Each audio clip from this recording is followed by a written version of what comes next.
retort. I'm not worried, I'll follow reward. You pop my head open like a gun. And pop his head open like a door.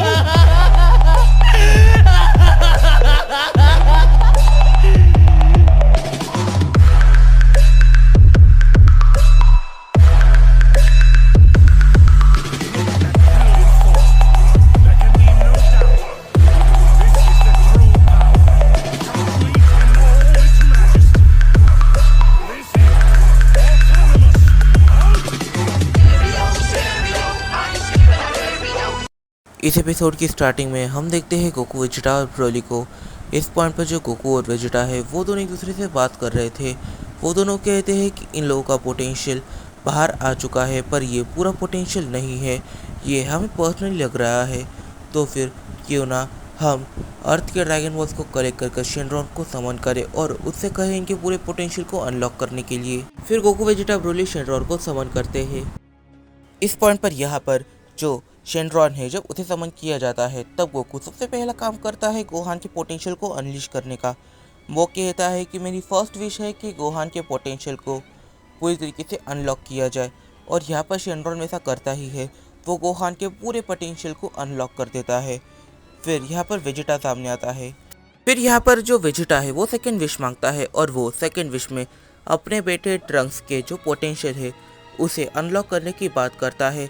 यहाँ पर जो Shenron है वो Vegeta की इस wish को complete कर देता है, वो ट्रंक्स के पोटेंशियल को अनलॉक कर देता है। इस पॉइंट पर यहाँ पर जो ब्रोली है वो सामने आता है, और वो तीसरी विश में अपने बेटे के पोटेंशियल को अनलॉक करने की बात करता है। और यहाँ पर जो ब्रोली है वो काफ़ी ज़्यादा कॉन्फिडेंट था। पॉइंट पर यहाँ पर जो शेनरॉन है वो ब्रोली की बात का रिप्लाई करता है। वो कहता है कि पोटेंशियल पूरी तरीके से अनलॉक करने के लिए पोटेंशियल होना भी चाहिए, इसके पास पोटेंशियल है ही नहीं। इस चीज़ को सुनने के बाद ब्रोली और उसकी वाइफ ये दोनों पूरी तरीके से भड़क जाते हैं। यहाँ पर जो ब्रोली है वो कहता है अगर तुम उसके पोटेंशियल को अनलॉक नहीं कर सकते तो ये भी मत कहो कि उसके पास पोटेंशियल नहीं है। और यहाँ पर जो शेनरॉन है वो रिप्लाई करता है कि उसके पास पोटेंशियल वाकई में नहीं है।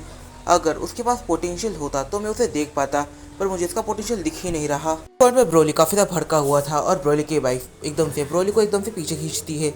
जब वो ब्रोली को एकदम से पीछे खींचती है तब वो फील करती है कि ब्रोली की बॉडी अब पूरी तरीके से चेंज हो चुकी है। वो यहाँ पर काफ़ी ज़्यादा वियर्ड तरीके से रिएक्ट करती है। उसे ऐसा लगता है कि ब्रोली की तबीयत यहाँ पर ख़राब हो चुकी है।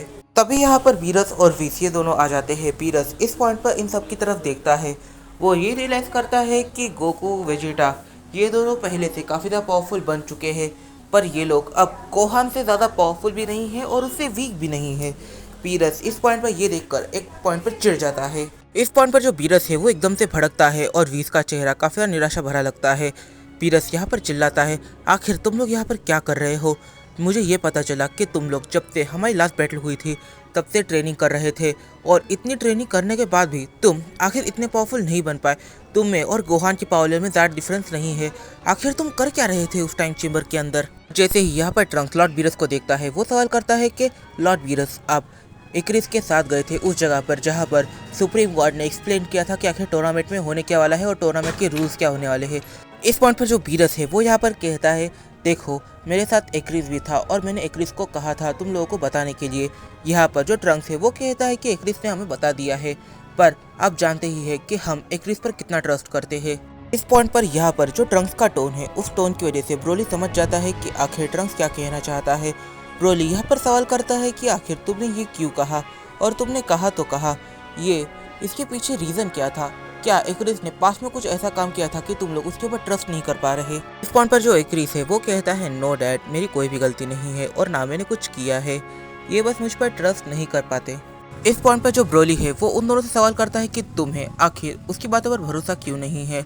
और यहाँ पर जो ब्रोली है उसका ये सवाल करना जायज़ था। यहाँ पर ये दोनों ही थे, मतलब कि गोहान और ट्रंक्स, ये इस सवाल का जवाब नहीं दे पाए क्योंकि ये खुद सोचने पड़ गए कि आखिर वो लोग इस पर इतना ट्रस्ट क्यों नहीं करते। इस पॉइंट पर गोहान एक काफ़ी स्टूपिड आंसर करता है और गोकू को ये चीज़ बिल्कुल भी पसंद नहीं आती। गोकू कहता है, मैंने तुम्हें बचपन से सिखाया है कि अपने से वीक लोगों का कभी मजाक नहीं उड़ाना चाहिए और उनके सामने अपने आप को सुप्रीम नहीं दिखाना चाहिए। तुम अगर सुप्रीम भी हो पर फिर भी तुम्हें उनकी रिस्पेक्ट करनी चाहिए। यहाँ पर जो ब्रोली है वो काफ़ी ज़्यादा भड़क पड़ता है। ब्रोली यहाँ पर उन दोनों से ही कहता है, मतलब कि गोहान और ट्रंक से कहता है, मैंने अपनी पूरी लाइफ कभी उसे ट्रेनिंग करने नहीं दिया, और जब तुम लोग ट्रेनिंग करते थे तब उसे भले ही ट्रेनिंग करने का मन होता हो पर फिर भी मैंने उसे कभी ट्रेनिंग करने नहीं दिया, मैं उसे कभी ट्रेनिंग करने भी नहीं देता। बस मुझे ऐसा लगा कि तुम लोग उसका काफ़ी अच्छे से ख्याल रखोगे और मैं नहीं हूँ तो तुम उसे गाइड करोगे, इस वजह से मैंने उसे ट्रेनिंग करने दी और तुमने उसके अंदर भी उसे परेशान किया। और यहाँ पर जो ब्रोली है वो काफ़ी ज़्यादा भड़क गया और फिर वो एक चीज़ ये कहता है कि तुमने मेरे सामने उससे ये कहा, इमेजिन करो अगर मैं यहाँ पर नहीं था तो तुमने उसके साथ क्या क्या किया होगा। इस पॉइंट पर यहाँ पर जो बीरस है वो ब्रोली को शांत कराने की कोशिश करता है। वो कहता है देखो दोस्त, तुम उसके पिता हो, इस वजह से तुम कुछ ज़्यादा ही गुस्सा हो रहे हो। वो दोनों उसके साथ इतना बुरा बिहेव नहीं कर रहे थे, वो बस कई बार उसे डांट रहे थे क्योंकि तुम्हारा बेटा उनसे एज में काफ़ी छोटा है और वो काफ़ी स्टूपिड चीज़ें कर रहा था। एक बड़े भाई का फ़र्ज होता है ऐसा।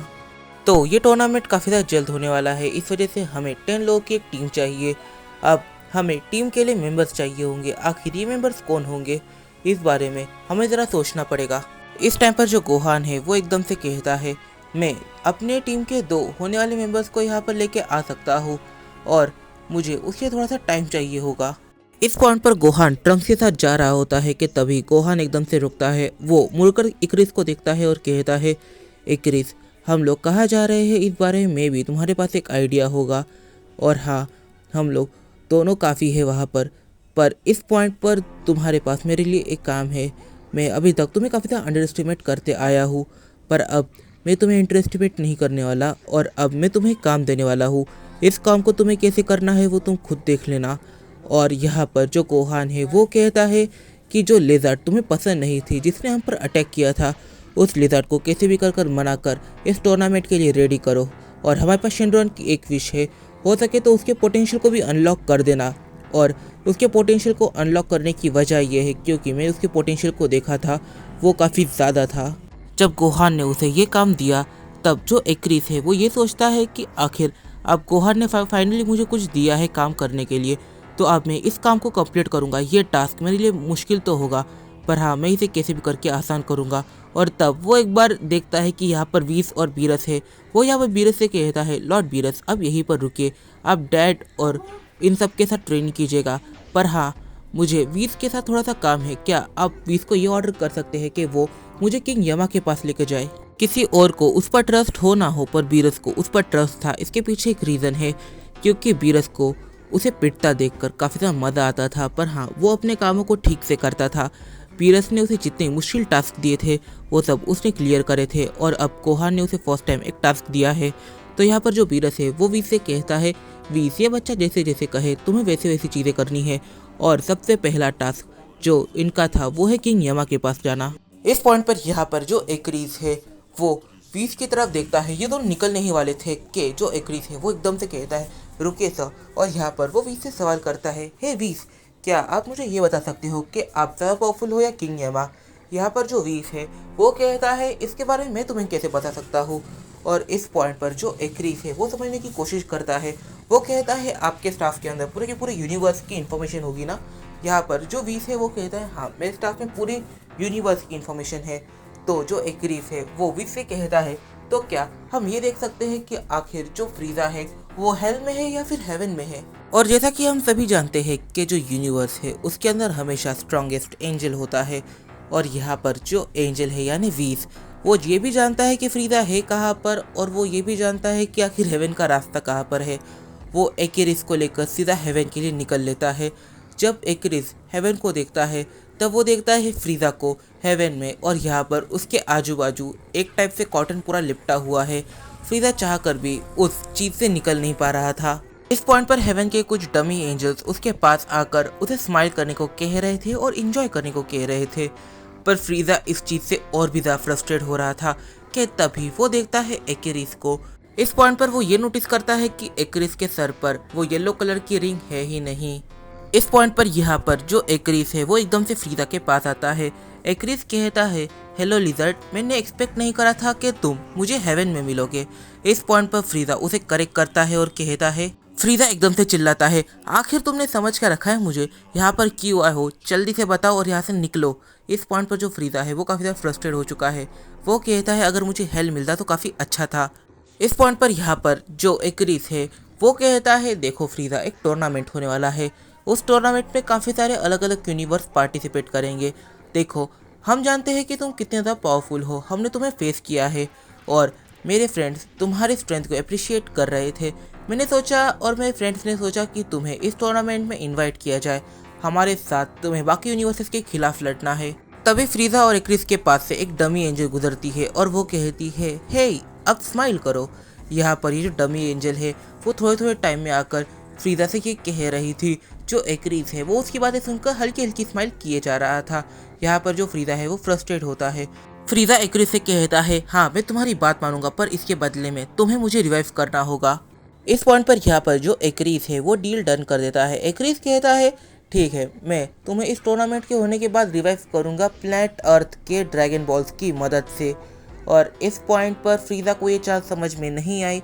इस चाल को मेन सीरीज में गोकू ने भी यूज़ किया था और यहाँ पर एक्रिस भी यूज़ कर रहा है। असल में बात ऐसी है कि जो अर्थ के ड्रैगन बॉल्स है वो किसी कैडेट को तभी रिवाइव कर सकते हैं जब उसकी डेथ हुए कुछ ज़्यादा टाइम नहीं हुआ हो, पर फ्रीजा की डेथ हुए काफ़ी लंबा टाइम बीत चुका है। इस बीच में उन लोगों ने काफ़ी कुछ अचीव किया, काफ़ी कुछ सीखा और इसके अंदर सीरियसली काफ़ी साल बीत चुके हैं। अब शेनरॉन उसे रिवाइव कर ही नहीं पाएगा और इस पॉइंट पर जो एक्रिस है वो फ्रीजा को लेकर निकल लेता है। पहले वो परमिशन मांगता है, निकल लेता है अपने काम के लिए। फिर सीन शिफ्ट होता है प्लैनेट अर्थ पर। हम देखते हैं यहाँ पर बीस्ट गोहान को, उसने अपने माथे पर 2 उंगलियां रखी होती है और वो काफ़ी ज़्यादा डेंजरस अटैक बना रहा होता है। वो इस अटैक को किसी के ऊपर करता है। जैसे ही गोहान इस अटैक को करता है, ट्रंक्स एकदम से वहाँ से गायब हो जाता है जहाँ पर वो पहले खड़ा हुआ था। वो काइंड ऑफ अपनी पूरी स्पीड लगा देता है उस अटैक से बचने के लिए। और ये जो अटैक है ये अटैक से लगता है गोकू ब्लैक को। गोकू ब्लैक इस अटैक की वजह से पूरी तरीके से डिस्ट्रॉय हो जाता है। डिस्ट्रॉय मीन्स उसके पास पहले ही एनर्जी नहीं थी, वो कैसे तो भी बचकर एक केव में छुप गया था और अब उसके पास इतनी भी एनर्जी नहीं है कि वो यहाँ पर गोहान और ट्रंक्स इन दोनों को हैंडल करे। और यहाँ पर ये 1v2 नहीं 1v3 चल रहा था, क्योंकि यहाँ पर ऑरेंज पिकोलो भी है। यहाँ पर जो गोहान है वो सीधा गोकू ब्लैक के सामने आता है और कहता है। इस पॉइंट पर जो बीस्ट गोहान है वो एकदम से गोकू ब्लैक के सामने आता है। गोहान गोकू ब्लैक से कहता है, देखो मैं तुम्हारे पोटेंशियल को देख चुका हूँ, तुम्हारी पावर को भी देख चुका हूँ और मैं तुम्हारे सारे ओरिजिन को भी जानता हूँ और इस पॉइंट पर तुम्हारी टाइमरिंग हो चुकी है, तो फिर तुम फ्यूचर टाइमलाइन में नहीं जा सकते। अब मेरे पास 2 रास्ते हैं, एक मैं तुम्हें जिंदा छोड़ दूँ या फिर तुम्हें यहीं पर ख़त्म कर दूँ। अगर मैं तुम्हें यहीं पर ख़त्म कर दूंगा तो फिर मेरा यहाँ पर ना प्रॉफिट होगा ना लॉस होगा, तो फिर मैं तुम्हें यहाँ पर ज़िंदा ही रखने वाला हूँ, पर इसके बदले में तुम्हें मेरा काम करना होगा और वो काम है मेरे साथ एक टूर्नामेंट में पार्टिसिपेट करना होगा। अगर तुम इस टूर्नामेंट में पार्टिसिपेट नहीं करोगे तो ये तुम्हारी ज़िंदगी का लास्ट दिन है, मुझे अभी आंसर चाहिए। इस पॉइंट पर इस वीडियो में काफ़ी सारे सवाल निकल के आते हैं। सबसे ज़्यादा सवाल तो यहाँ पर ये निकल के आता है, इस पॉइंट पर इस टाइमलाइन के अंदर गोकू ब्लैक भी है और यहाँ पर सिंपल गोकू भी प्रेजेंट है और मे भी इस टाइमलाइन में जामासू भी हो सकता है। तो प्रेजेंट टाइमलाइन में इतनी सारी चीज़ें हैं और जो सुप्रीम गॉड्स है वो प्रेजेंट टाइमलाइन और फ्यूचर टाइमलाइन इन दोनों में ट्रैवल करना एक टाइप से काफ़ी बड़ा क्राइम मानते हैं। और यहाँ पर जो गोकू ब्लैक है वो पार्टिसिपेट करने वाला है टूर्नामेंट ऑफ पावर में। इसकी वजह से ये हो सकता है कि ग्रैंड प्रिक्स यहाँ पर पहचान जाए। अगर ग्रैंड प्रिक्स को गलती से भी पता चल गया कि यहाँ पर गोकू का एक ऐसा वेरिएंट आया हुआ है जो फ्यूचर से है, तो क्या डेंजरस सिचुएशन खड़ी हो सकती है।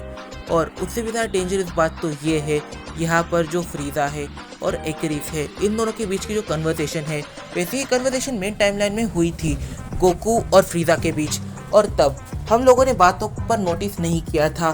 पर जब हमने बातों पर नोटिस किया तब हमें ये पता चला कि गोकू का प्लान फ्रीजा को रिवाइव करना था ही नहीं, उसका प्लान बस उसे घुमा फिरा कर कैसे भी करके हेवन में ही रखना था। अगर गलती से भी बीच उसे रिवाइव ना करता तो फिर मेन टाइमलाइन में फ्रीजा रिवाइव ही ना होता। इस पॉइंट पर इस वीडियो में काफ़ी सारे सवाल निकल के आते हैं, तो इन साथ रुक जाओ, हम जानेंगे अपने आने वाले कुछ वीडियो में। तब तक के लिए बाय बाय। अगर तुम्हें ये वीडियो पसंद आई है तो जाकर इस वीडियो को लाइक कर दो, कमेंट करना बिल्कुल मत भूलना, क्योंकि तुम्हारे कमेंट से मुझे मोटिवेशन मिलती है। और इस वीडियो को अपने फ्रेंड के साथ शेयर जरूर से कर लेना। तो मिलते हैं अपने अगली वीडियो में, तब तक के लिए बाय बाय।